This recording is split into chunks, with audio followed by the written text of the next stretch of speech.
Hello বন্ধুরা, কেমন আছো সবাই? আশা করি সবাই ভালো আছো। আমিও খুব ভালো আছি।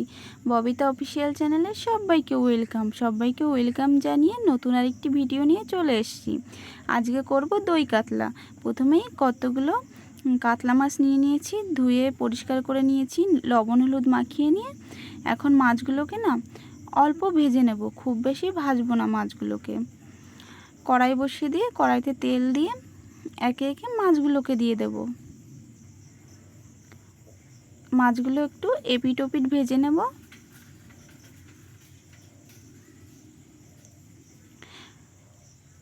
মাছের এক পিঠ আমার হয়ে গেছে, এখন উল্টে দেব।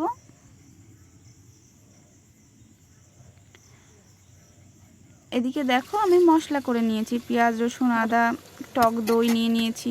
দইটা এখন বাটিতে ঢেলে একটু ফেটিয়ে নেব। মাছটা নামিয়ে নিয়েছি।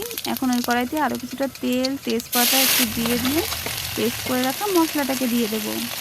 একটু লবণ হলুদ দিয়ে দেব, কিছুটা পরিমাণ টমেটো দিয়ে দেবো। একটু নেড়ে চেড়ে নিয়ে ফেটিয়ে রাখা টক দইটাকে দিয়ে দেবো। আবার একটু নেড়ে চেড়ে নেব। মশলাটা আমার একদম রেডি হয়ে গেছে। এখন একে একে মাছগুলোকে দিয়ে দেবো। আর আমি না অল্প একটু আলু দেবো, কারণ আমাদের বাড়ি আলু খেতে সবাই ভালোবাসে। তোমরা চাইলে আলু নাও দিতে পারো।